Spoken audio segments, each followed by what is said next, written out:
Left-Wing Kingz. Listen, think, act, repeat. The brutality in our neighborhoods by police just needs to stop anyway. I think that when you look at how policing is done in different communities based on the racial profile of that community, policing is done differently. And because of that, we have a high amount of police fatalities in Black communities. It says here that Black people make up 13% of the U.S. population, but accounted for 27% of fatal shootings by police in 2021. So a lot of people always focus on, well, Black people are killing Black. These are police killing Black folks in Black communities. 27% of fatal shootings. That's almost a third of all the fatal shootings. And we're barely 13% of the population. Yeah. And it's based on the fact that policing tactics are different in different neighborhoods. Mm-hmm. So if I look at, like, I think there was a study on toughs.com is what it's called. But they talk about these two communities, a white community and a Black community, like right near each other in the same state. And they said, well, when police respond to the white community, they respond in a timely fashion. Mm-hmm. When they respond to that community, they respond with an intent to mediate. They get there, they talk to the people, they try to figure out how can we work this out and nobody has to go to jail and let's just stay calm, yada, yada, yada. They go to the Black neighborhood. If a call comes from a Black neighborhood, they're late. They don't come in a timely fashion. No. When they get there, their intent is to actually de-escalate by force. Yeah. So their intent is quite different. They don't want to de-escalate through mediation. They want to de-escalate by force, by making people like get on your knees, get on the ground. You go over here, that type of behavior. Mm-hmm. And I just think that things that like happen like that to Tyre Nichols, I think they're a byproduct of how policing happens in these different neighborhoods. They wouldn't have even chased that dude down. Let's say he was in a white neighborhood. Mm-hmm. They might have chased him. They would have caught him, would have put him in handcuffs and sat him down by the car. That would have been the end. We would have never seen no video. You know what I'm saying?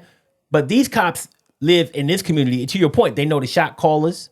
They know the people in that community, and they know and the people in that community probably know how them cops been treating them. Mm-hmm. And it probably wasn't anything positive at all. So our communities, the way that policing is happening in our communities is brutal in itself. And I think that needs to change. Yeah, I mean, I was doing some light reading yesterday, and it's funny if we start taking it from a historical standpoint. That just comes back from the development of slave patrols back when slavery was first in this country, and they wanted to solve the problem. They created slave patrols, and that formed into our police force. Now, you can take that how you want it, but I'm not really coming from that standpoint. But the way they treat Black people comes from those days. You know what I'm saying? Because they were given the freedom to go into slave camps or plantations or whatever if they felt somebody was escaping, if they felt something was wrong, and they could just they could do anything up to even killing somebody if they want to, but they could torture them, maim them, whatever, cut off their foot. We all know the stories of that. Right. How that relates to now is that same underlying mentality comes down to Black communities. That's a good point. Black cops can go into Black communities and they're not held to the same standard they are if they're in a white community. You know what I'm saying? Exactly. That dude you were talking about, the white guy, 9 times out of 10, he did something. That's why they're chasing him down. He's in handcuffs. Mm-hmm. But you and I got stories where we didn't do nothing. And we were held personally between me and you against our will and questioned because they just thought we did something. We know all the stories of people getting killed or whatever by policemen. So, yeah, the way policing is going, and it hasn't changed. I mean, we're talking about slavery. Yeah. We're talking about 1700s to 2023. We're still having the same conversation. Right. Mm-hmm. And that's why we get upset when we hear people like DeSantis saying they want to shut down history. What are you talking about? We've been talking about this for centuries. We ain't even talking about years, and y'all ain't changed nothing. Right. We still dying out here by this. You know what I'm saying? We still being held up and being put on our knees and questioned and presumed guilty before innocent. Right. You know what I'm saying? So And that's brutality in a mental capacity. Like for me, back in the day, didn't have a car, coming up, trying to make money, make my life what it was, I'm sitting, it's payday, right? Go get some groceries. I take the bus, go to the grocery store, get my groceries. I leave the grocery store, sitting at the bus stop at the bench. Police come screeching up behind me, like behind the bench, a little, shopping center behind me. Lights blaring, siren on, jumps out, tells me, get over here, get on your knees. Get on the curb, get on your knees, put your hands up, put your hands behind your back. I'm like, I'm sitting here waiting for a bus, buddy. If I was a criminal, do you think I'd be sitting here waiting on the bus to make my getaway? Getaway plan. You know what I'm saying? I think I have a better getaway plan waiting on the bus. I'm not dumb. I'm black, but I'm not dumb. Yeah, So, your 15 minutes is crucial, bro. Yeah, you know what I'm saying? The first 15, I got to get out of here. Yeah. So, I go back there. I'm abiding by all the orders. Man tells me, and keep in mind, I'm on Wurzbach, right? Over by Golden Walk, USAA, all that stuff right there. There's cars going up and down the street, bro. It's humiliating. Yeah. Dude got me down there on my knees, feet crossed, hands up behind my. Then he tells me, I need you to take off your shirt. I need to see if you got any tattoos. Has me basically getting my ass half-ass naked on the side of the street, right? I'm standing there, I'm like, what's this all about? He's like, there was a robbery in the area. Somebody stole a lady's purse. You look like the suspect. A purse snatcher? Yeah, so I snatched the purse and went and got me some sausages. Went to HEB. Got you some groceries. Yeah, I snatched the purse and went and got some groceries. Now I'm out here. And lo and behold, you got a purse. Why wouldn't you just go get a car? Yeah, exactly. Yeah, you're already committing crimes, dog. You know what I'm saying? Nah, I'm okay. That's my next move. So I'm not that much of a criminal. Yeah. So he tells me that. I'm like, man, I'm out here with my groceries, bro. I don't know what's going on. So over the little radio on his shoulder comes through, the suspect is wearing a plaid shirt, black jeans, and a knit cap. I got on shorts, a white shirt, and of course, I'm fitted with a little New York hat. Nigga, he looking for Biggie Smalls. That same old lumberjack. Basically. With the hat to match. With the hat to match. Dog, I'm like, bro, I'm not Biggie. Yeah, so I just Biggie, look dog. at him. I don't even say a word. I just look at him with a crazy ass look. And he just says, you can go ahead and go.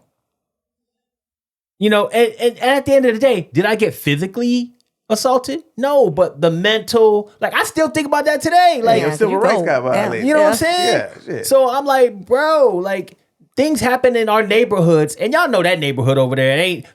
Back then, it was almost all black people over there. Now it's mostly Indian people because there's a lot of people who, work at USAA and other IT places around there. So they have a great Indian community out there now. But back in the day, that was a black hood. Yeah. And there's always cops you see up and down that street. Like I said, they monitor us. They follow us. And like you said, it goes way back, further back than any of us. Yeah, I got a few comments on here on Facebook before we shift gears. Peter says, unfortunately, the U.S. is known worldwide for police brutality. I think a while ago, we had a riot here in the UK as a direct result as to the public uproar of U.S. police brutality. So they had a riot over there about us being bad. And they know it's bad. They call it U.S. police brutality. That's the real name for that. Right. Yeah, that's other countries. They're like, look here, that's because you don't want that U.S. police brutality. And guess what? Because like he said, that's what we known for. That's where it happens. It don't happen in other places. Yeah. Like we said, we talked the other day. I'm like, man, you know what? So, James Baldwin, and I'm shifting gears here, left the United States and went to France. He got treated like a whole citizen, a person. Yeah. He come back here to his own country. And he can't walk down the street. Yeah, James Baldwin talked real about it. James Baldwin was real in the field, man. I love that dude. I read his quotes all the time and watch his videos, but I mean, some people don't like him because of they feel he has femininity qualities, which could be true, but still, I think the dude was a genius. James Baldwin was a genius. James Baldwin was a genius. Yeah, man. I think he was. He told it real. Yeah. No matter what his preference was. Exactly. Right. That dude was a real he was a revolutionary. hero of our people. He was a revolutionary. Yeah. Black communities, man, we got it rough out here, man. I mean, and Tyre Nichols and all the other people who lost their lives, It's a horrible thing that's happening in our country, and hopefully, I mean, we got laws in place to try to deter people from doing stuff, and they still do it. That's the sadness of it all, man. Right.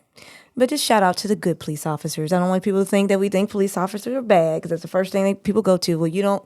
That's not true. There's very good officers out there who, would never be. You know what? I would love. So. I hear you. I agree with you 100%. I met them, so I know. I know you know them. So and I know. And I know you have been in a position to see the police officers do good things. Right. I ain't never seen a policeman do anything good for me.